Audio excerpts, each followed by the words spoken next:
Hi, magandang araw po sa atin lahat. Munting kalaman nga pala. Nako, ito, Lebiste po. Tila yata po naghahabili na po sa atin. Na sabi niya yata dito, pag itsa'y ginurgor, ha? Ilabas ang files ni Cabral. Ito na po yung sinasabi natin, nagbubunga na po ng pagtatakip na. Sabi ko na sa inyo doon pala sa simula, puntahan nyo para hindi kayo mailigaw. Doon pala sa simula kay Senator Rodante Marcoleta, alam naman natin kung sino-sino na ang mastermind O hindi ba mamalinaw pero may papalapit na doon. Pipilit na nilalayo. Yung lumalapit na ito, iba-iba na lumalabas. Kesyo may na-aksidente, kesyo hindi pinaniwalaan, peke ang notaryo, di ba? Well, ito na po. At saka pag-uusapan natin itong si Cabral. Kung saan itong si Cabral po, parang tila yata talaga lumalakas po natatawa na lang ako, hindi ko alam kung maniniwala ako, pero hindi ko sasabi na naniniwala ako doon sa missing bride, no? At syempre, halong lumalawak, etong si Jay Costura po na magaling na manghuhula, na tila binansagan Nostradamus ng Pilipinas yata to, sasabi, etc., no? Nahulaan niya po na ito daw missing bride na to ay nasa Baguio or Pangasinan.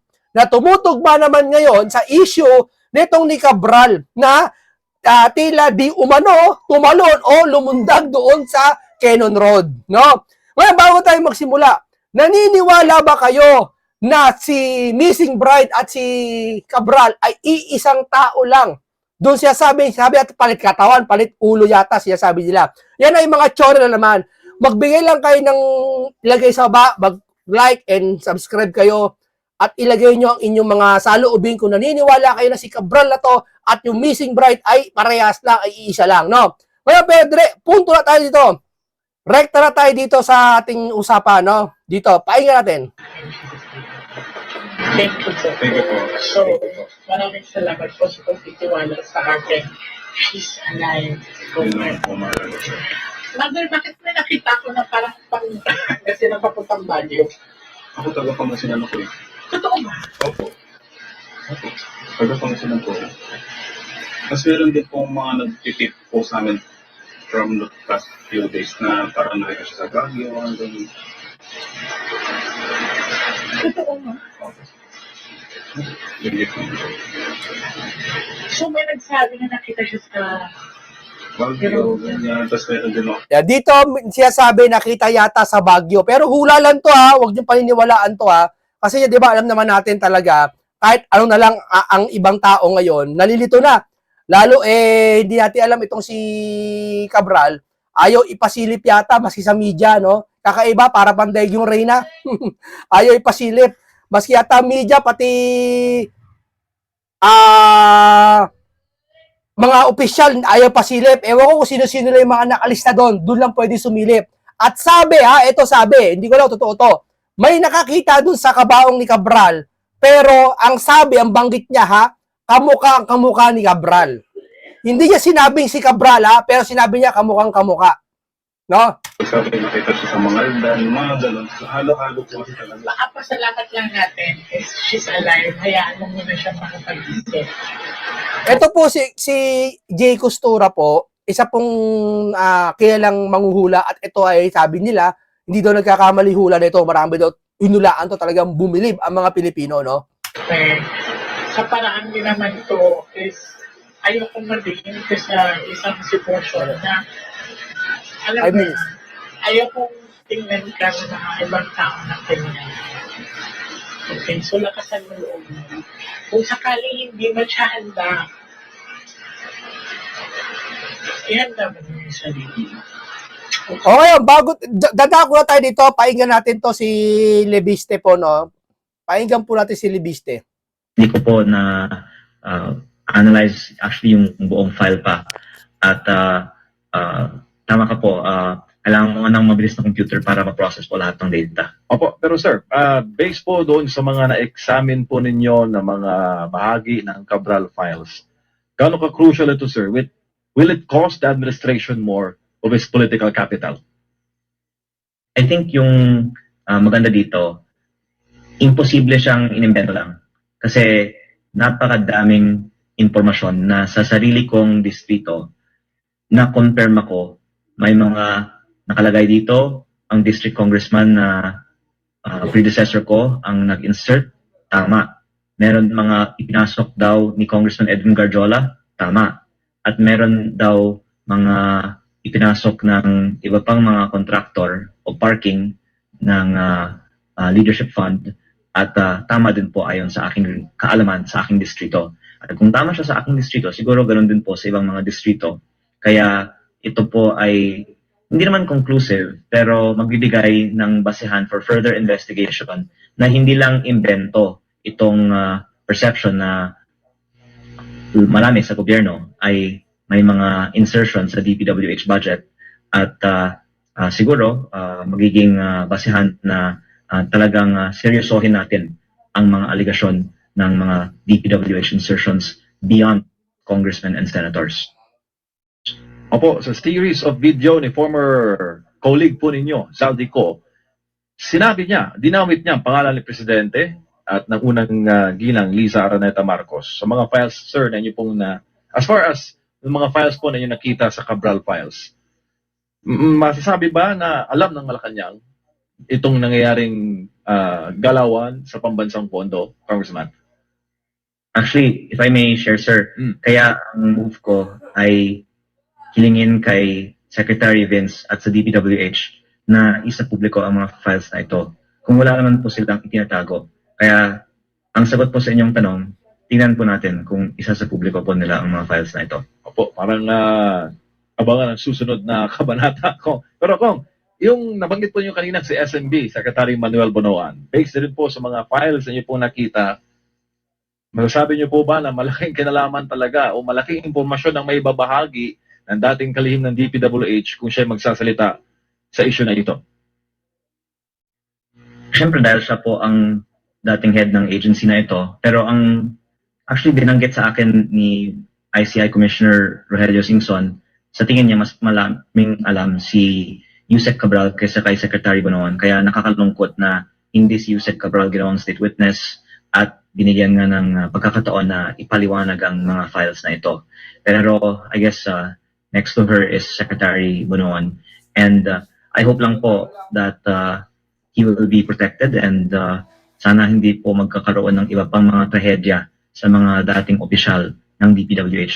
Kaya din sir, nakakatakot na sumagot sa inyong mga tanong kung sino ang mga matataas na opisyal sa mga listahang ito kasi syempre iniisip din natin ang ating seguridad pero ang I think speculation ng publiko ay well-founded kasi. Ito na, sabi ko sa inyo, maski si Libiste po, hindi po, wala siyang, ang dami ng chichismis dito na kesyo daw, DDS daw si Libiste, kasi nakita daw yung picture niya na ganon, kay Tatay Digong. Alam mo, pag politika ka, makikisama ka kung sino talagang sikat. Practical, para siyempre, manalo ka. Pero hindi ibig sabihin ng DDS ka, hindi porkit nagsalita at may ebidensya, may papel, may files na magpapatunay na kung sino kurakot, sino may insertion, tapos nagkataon DDS, hindi natin siya paniniwalaan. Yan ang hirap sa atin eh. Gustong-gusto natin makuha kung sino ang big fish. Gustong-gusto natin ma-resolve ang Pilipinas sa bagay nitong nasasangkot na tila mapaganda ang Pilipinas. Ha? Pag galit tayo, pag may nasasalita ng ganito, ha? Ba't galit kayo? Bakit? Nasusukol ba yung amo nyo? Nasusukol ba yung mga gusto nyong politiko? Dapat transparent tayo. Ako kung itong investigasyon na to, kahit madamay, halimbawa, gusto ko, si Duterte, si BBM, gusto ko, madamay man sila, wala akong pakialam. Kung yun ang lumalabas sa investigasyon at yun ang lumalabas sa mga files. Diba? Gusto natin, magtutulong-tulong tayo dito, hindi wala tayong pakialam dito kung sinong politiko. Kahit yung pinakamagandang politiko na alam natin, pag sila nasangkot, tanggapin natin. Diba?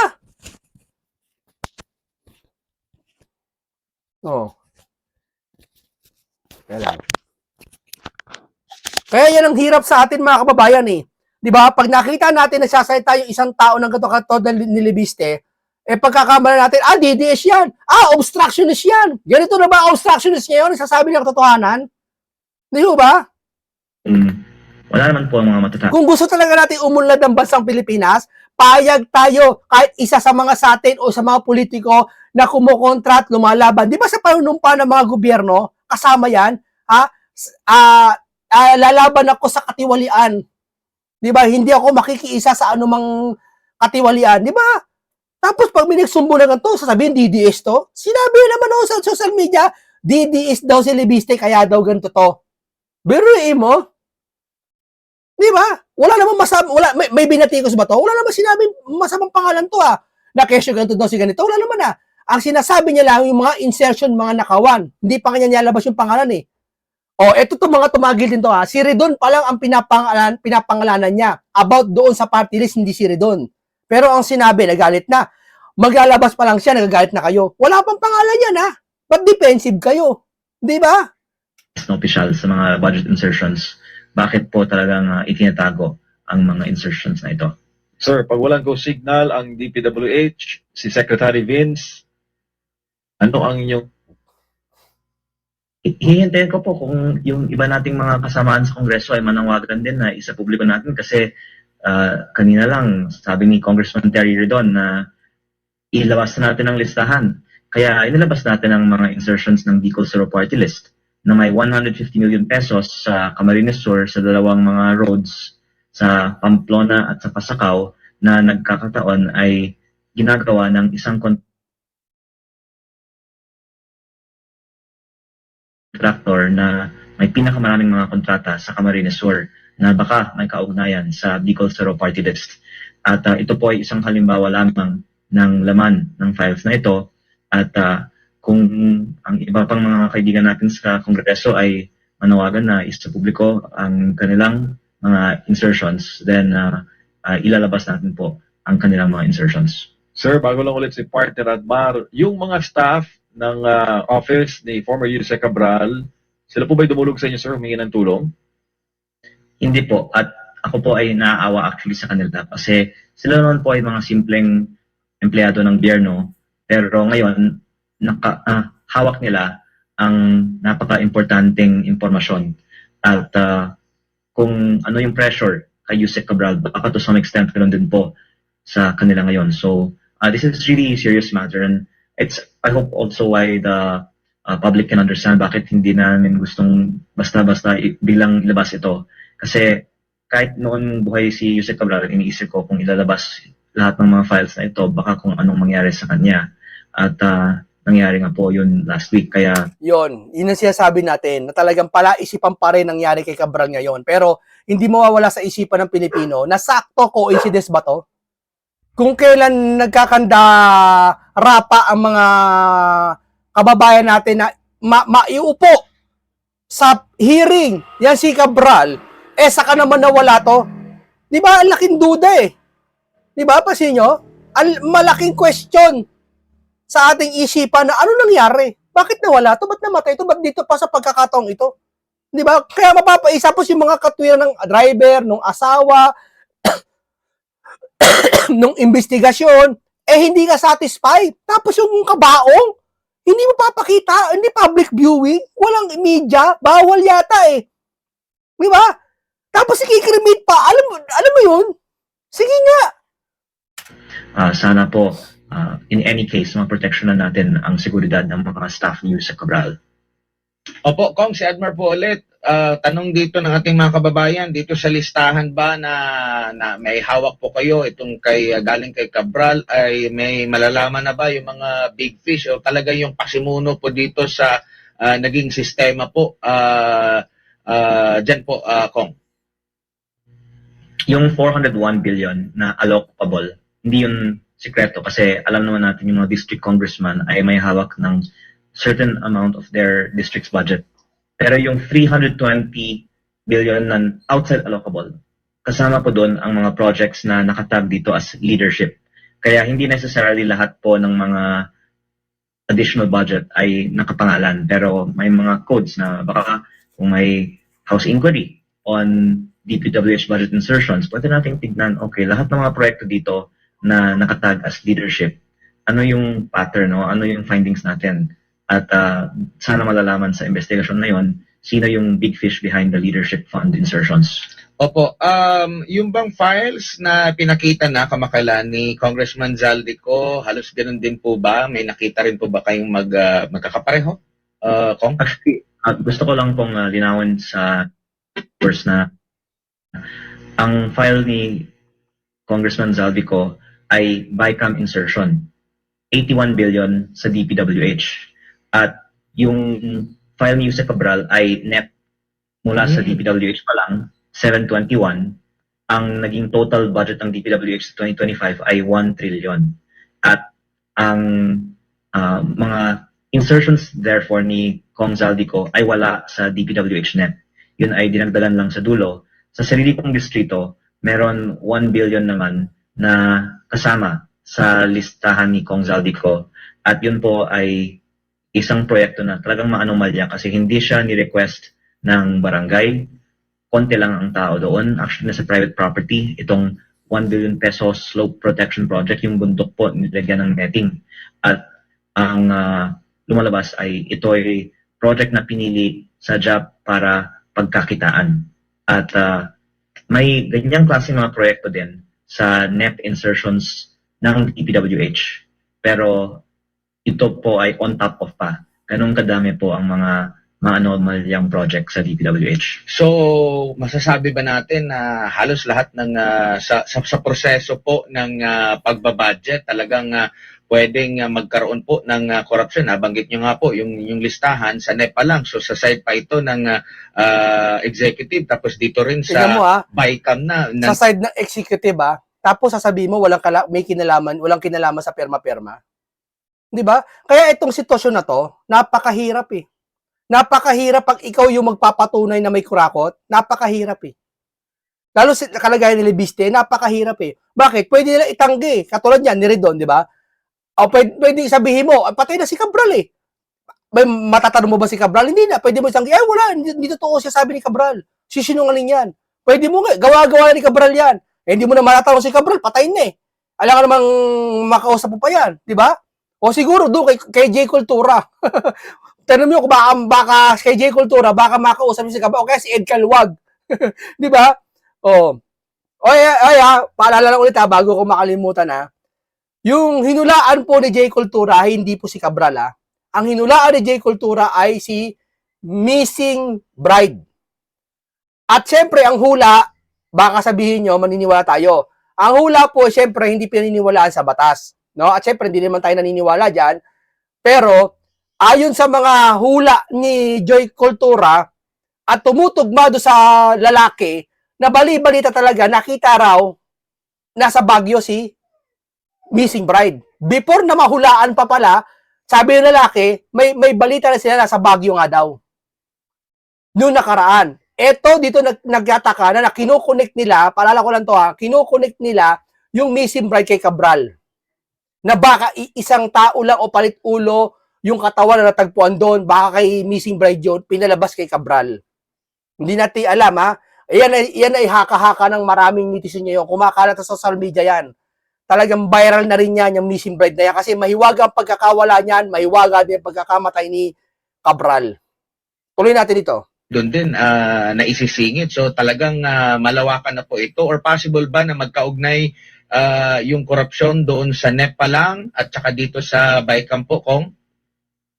Actually, iba-iba naman ang level of corruption sa mga project kasi may mga halimbawa, maliliit na project, 5 million pesos, multipurpose building, water system, or even sa bukid na barangay na kanilang kailangan. Pero yung mga 300 million, 1 billion peso na mga projects sa lugar na hindi naman nire-request ng mga project na ito, yung mga anomalya, at yun ang nagkakataon na madalas ini-insert sa mga extra budget ng leadership fund o ng BICAM insertion list ni Kong Zaldico. At ang lumalabas po ay on top of the 401 billion na parang yun yung taon-taon ina-allocate sa mga district congressman, biglang lumaki ng 1 trillion pesos yung DPWH budget. Doon po sa extra budget on top of the 401 billion ang mga mas maanomalyang mga proyekto. Opo. Sa nakikita nyo po, kung i-relate natin ito doon sa Belica ruling ng Supreme Court, marami bang matatamaan dito po sa nabulgar ngayon, Kong? Actually, napakagaling ng mga politiko na noon may post-enactment. Tapos, nagkaroon ng BICAM insertion. Tapos nung nabooking din po yun, naging net insertion na lang. Kaya ako po tinatawagang insertion ito kasi ang mga politiko nga ang proponent pero ang nilalabas ay ang DPWH ang gumawa ng budget. Hanggang ngayon, dinideny ng DPWH na ang mga politiko ang nagpapasok ng mga proyekto sa expenditure program. At actually, very serious talaga yung misrepresentation ng DPWH na ito. Kasi kahit sa Kongreso, kaming lahat ay hinihingan at nagbibigay ng minimum 150 million peso per congressman. Actually, kanina lang sa... Ito 150 million pesos per congressman nabanggit na rin to ni Senator Marcoleta nakaraan. Na dito nga sinasabi niya talaga na meron lahat ng party list, congressman, na bibigyan talaga 150 million. Diba? Isabi, tumutugma sa sinasabi ni Libiste. Ayon po sa mga sinasabi ni Libiste, hindi po siya sisinungaling eh. Kasi mismo sa distrito niya sa Pangasinan, tama yung binigay na file ni Cabral eh. Diba? Isabi, sine-check niya isa-isa eh. Alam mo naman, saka, napakadaming file ni Cabral. Napakadami. Halos nakita nyo isang buong papel. Sa tingin mo, gagawin ni Cabral para makapasinungaling iba't ibang date? Sige nga. Kongreso, Sabi, sinasabi ko- totoo yung sinasabi ni Cabral. Nga lang, namatay, binili niya kay Libiste. At ito naman si Libiste, baka gugurgurin, para kasi naghahabilin siya eh. Nakikita parang lumalabas eh. Naghahabilin siya eh, na pag ginurgur yata siya, hindi ko sigurado yung ilabas niyo ang file ni Cabral. huwag na nating itago. Alam naman natin lahat na nagsasubmit tayo ng mga listahan. Ayaw din sa mga request ng aming mga barangays. Pero ayaw aminin ng ibang mga congressman na may 150 million pesos tayo per year. Ayaw nila aminin. Sabi niya, may nakapagsabi na eksperto yata, walang masama sa insertion. Kung gagamitin mo sa matayos. Halimbawa, hindi naman substandard yung gawa mo, okay na naman. Bakit? Di ba? Pero kung halimbawa, wala nakita, ghost project, may insertion ka para doon sa proyekto, yun ang masama. Kaya mo siguro sinasabi wala kang insertion, baka ginawa mong sa masamang bagay. Di ba? Ako kung may insertion ako, aminin ko may insertion ako. Ito resibo, dito ko ginamit. Minimum submission to DPWH, baka kasi may iilan na hindi maganda naman ang mga ipinapasok sa kanilang 150 million. Pero kung wala naman tayong itatago, dapat natin ipagmalaki saan natin ipinasok itong 150 million. Pero sa mga Yun, dapat matukoy saan pinasok.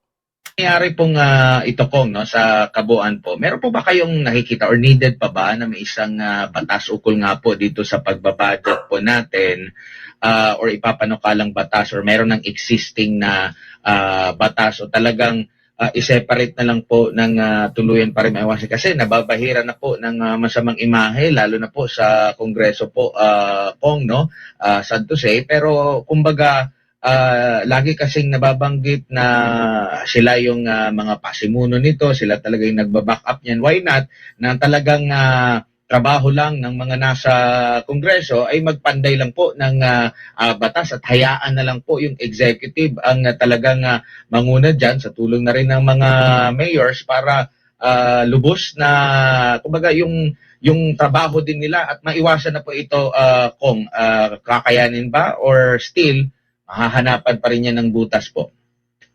I agree na dapat yung mga LGUs maging mas involved sa mga projects kasi napansin ko sa aking distrito, mas maganda naman ang quality at presyo ng mga LGU projects. At ang DPWH ay actually may provision sa bagong budget na pwedeng i-devolve na lang sa LGU ang implementation ng certain projects. Pero ito po ay at the option lang ng district. At ang sabi ay karamihan daw ayaw na ang mayor ang gumawa kasi syempre pag sa mayor iba naman kaysa kung sa DPWH na hawak ng congressman. At nakakalungkot po na yun yung nag-influence ng decision making natin kung sino yung implementing agency. Ang isang tingin kong ideal solution ay liitin na lang ang budget ng DPWH at palakihin ang national tax allotment na nagbibigay ng funding sa mga LGUs. Pero parang unrealistic yan kasi hindi naman aaprubahan ng Kongreso na bawasan ang sariling budget at palakihin na lang ang budget ng mga LGU. Opo. Sa pag-implement po ng mga projects mula sa mga insertions po, Congressman, pinagpapaalam po ba ito sa lokal na pamahalaan. Kasi marami tayong naririnig, hindi nila alam na meron palang proyekto. Yung iba naman, parang nagsiselo sila kasi bakit kung sila ang gagawa ng proyekto, napakaraming proseso na pagdadaanan bago ma-implement yung kanilang desire na na proyekto. Pero pag ay Buti na lang talaga may libiste po, no? Paano na lang kung naiwan yung mga papeles kung kanino man? Ipipresent pa kaya nila to? Buti iniwan yata dito kayata kay libiste yung mga files ni hinabilin yata ni ni Cabral. Pero kung hinabilin man tong mga papeles na to, ibig sabihin may plano si Cabral na mawala. Hindi ko alam kung mawala o magpapakatihulog o tumakas o magdami, alam mo 'yon. Congressman, napakabilis na ma-implement ng project po. Opo, ang DPWH District Engineering Office ay in many ways really overseen by the district representative at kailangan nga maging mas independent siya sa mga district representative. Opo, Kong, si MJ po ulit. Sir, yung 2026 budget, marami po nagsasabi na dahil booking na ang flood control, yung item na Booking na talaga. Pilit lang nila nilalabo Kayo po, kayo mga loyalista, huwag nyo naman masyadong pagtakpan. Alam mo gamitin nyo lang yung puso nyo, huwag na lang isipan nyo. Yung budhi nyo na lang. Booking na lahat. Ito na nga, may mga nag-resign, mga nawawala. Sa tingin mo si Pulong, si Duterte may kasalanan. Ano ba naman kayo? Si Sara walang kapangyarihan, nakaupo na nga, inaapi-api na nga Kayo nakaupo dyan Diba? Duterte pala may kasalanan. Palagay natin, may kasalanan sila sa nakaraang administrasyon, yung ngayon, diba, pilit na nililist na lang lumipat daw po doon sa farm to market roads at sa MAIP. Ano masasabi niyo doon, Kong, bilang isa po sa member ng 20th Congress? Tama po, yung 255 billion pesos ng flood control nilipat sa una yung pagbayad ng inilipat muna sa PhilHealth. Pangalawa, ang dagdag na 16 billion sa farm to market road, ang 50 billion sa MAIP at iba pang ayuda. At malaki pa rin po ang natitira sa asphalt overlay na nabanggit ko na rin po noon ay kasing overpriced at kasing prone to corruption as flood control. At hindi nga napapansin dahil kung manipis ang asfalto, ang solusyon, ulit-ulitin na lang ang pagka-asphalting ng mga daan. Kaya masasabi natin na hindi pa nagbago ang DPWH at ang nakikita ko nga talagang solusyon para wakasan ng corruption sa DPWH ay i-abolish na lang ang DPWH at ang mga LGU ang gumawa ng mga maliliit na mga proyekto at baka yung mga foreign assisted projects na lang ang mode of implementation para sa mga malalaking mga proyekto. Kasi meron naman mga malalaking project ang DPWH na ang mga contractor ay foreign at ganoon din po ang funding. At noon, malaking porsyento ng DPWH budget ay itong mga major national projects na tunay na nag-boost sa ating ekonomiya. Pero in the past few years, mas lumaki ang porsyento ng mga maliliit na district implemented projects. At actually ito po ang isang payo na ibinigay sa akin ng mga dating opisyal ng gobyerno na dapat nating ibalik ang previous ratio na i-focus ng DPWH yung mga malalaking infrastructure projects kaysa sa yung mga congressman-initiated projects. Alam mo para talaga matigil tong corruption na to, bantayan maigi ang kada proyekto. Suriin masyado. Suriin maigi.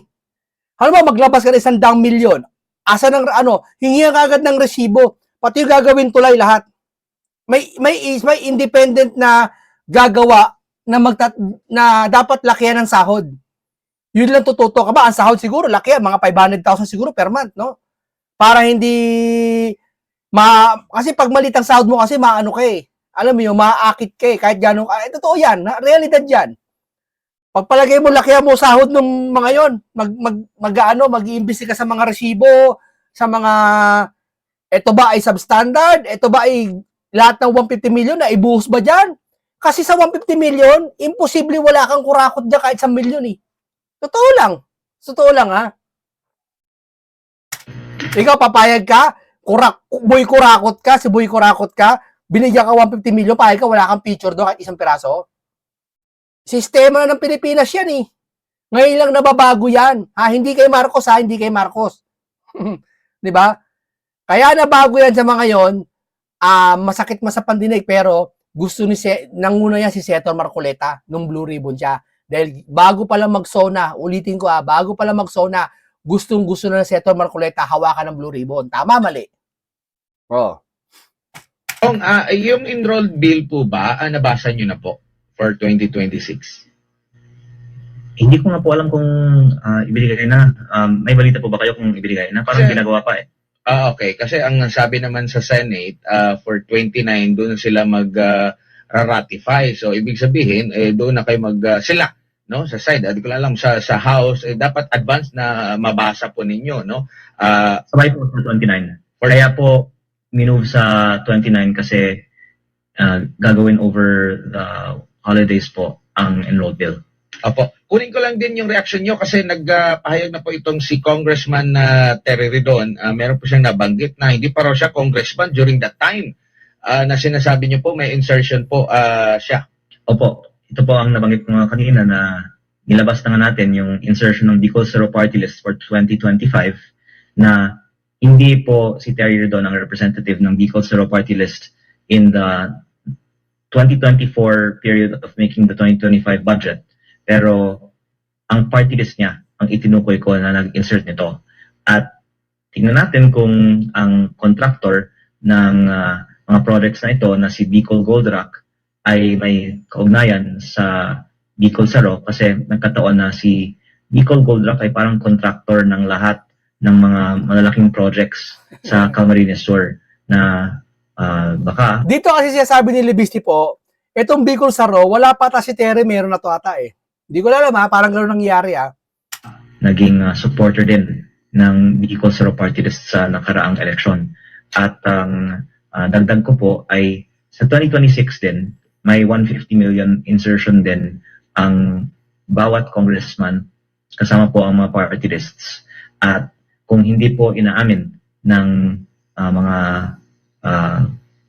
iba na may ganitong mga insertion, nakakalungkot po yan kasi alam naman po nating lahat na lahat po ng mga congressman ay hinihingan ng 150M a year na isinisumite po para sa DPWH budget. Opo, Kong, on a personal note, since coming forward, no, kayo po ba hindi natatakot o meron ba kayong natatanggap na mga pressure, Ito na. Alam mo meron yan hindi niya sinasabi siguro. mga babala o warning or indirect messages coming from all sides na dinidiscourage po kayo na ilabas yung laman ng Cabral Files and sa mga impormasyon na hawak po ninyo? Opo, actually, medyo nalungkot nga ako na ang daming mga basher dahil akala ko kung gusto mong itigil ang korupsyon, Yan. yan ang gusto ng tao. Pero nagkakapagtaka, bakit ang daming mga galit na lumalabas ang mga files tungkol sa mga budget insertions? Parang gusto nilang manatiling sikreto na lang Yun. ang mga budget insertions. Dito siya sabi ni po ni Libiste, ba't kayo nagagalit? Di ba gusto nyo? Kayo mga pinklawan. Ito kasi mga pinklawan nagpapagulo Totoo lang ho. Na nagsasalita lang sila sa gusto nilang tao magsalita sila. Oo. Hindi sila sasalita pag yung involved na yung mga malalaking tao. Katulad ng pasagasaan nila si Martin. Nagsalita ba kay Martin to mga to kahit isang beses? Hindi, di ba? Kay Saldico, nagsalita ba sila? Hindi yata Kaya tandaan nyo ba? Pero pag si Sara Duterte na nagsasalita sila. Dapat be transparent tayo. O, palagi natin si Sara nagnakaw, no? Dapat yung di mga nagnakaw na napatunayan din. Di ba? Kasi anong nangyayari po, sinusundan kayo ng mga followers nyo. Kung ano yung sabihin nyo, may impluwensya rin kayo Marami din kayong bumoto sa inyo Sinusundan kayo nun. Kaya nangyayari, wala naniniwala pag may sabi ng totoo. Di ba? Si Libiste, nagsasabi niya katotohanan. Yung pinaniniwalaan ba? Hindi. Di ba? Binabakbakan siya sa social media kasi yung daw, DDS daw siya. Di ba? Ito. Pero baka naman dahil ito yung mga hindi totoong tao na nagpo-post ng kanilang mga kritik, no? At sa akin naman, alam natin na ang pagsisiwalat nito ay tama. Kaya itutuloy na lang po natin ang ginagawa natin kahit na maraming nagpapayo na delikado ito. Kasi Delikado talaga yan, delikado talaga yan. Andiyan dyan lahat ng files eh. Lahat nandiyan dyan. Mapapula, mapadilaw, mapapink, o mapaano. Mapag-green. naniniwala na po tayo na ito po ang tama. Sir, last question. Ano pong assurance na maibibigay po ninyo sa ating kapwa Pilipino, sa ating global audience na itong Cabral Files ay hindi po maililibing? Lalabas ba ito sa publiko, maisa sa publiko, at yung accountability susunod doon po sa mga nasa pangalan o listahan po ni former Yusek Cabral? Pwede ko pong bahagi. Wala na. Hindi totoo. Okay na. Hanggang doon na lang po tayo mga kababayan natin, no? Ito po ay dito ay para ba naghahabilin na. Sa simula pa lang sinasabi na niya parang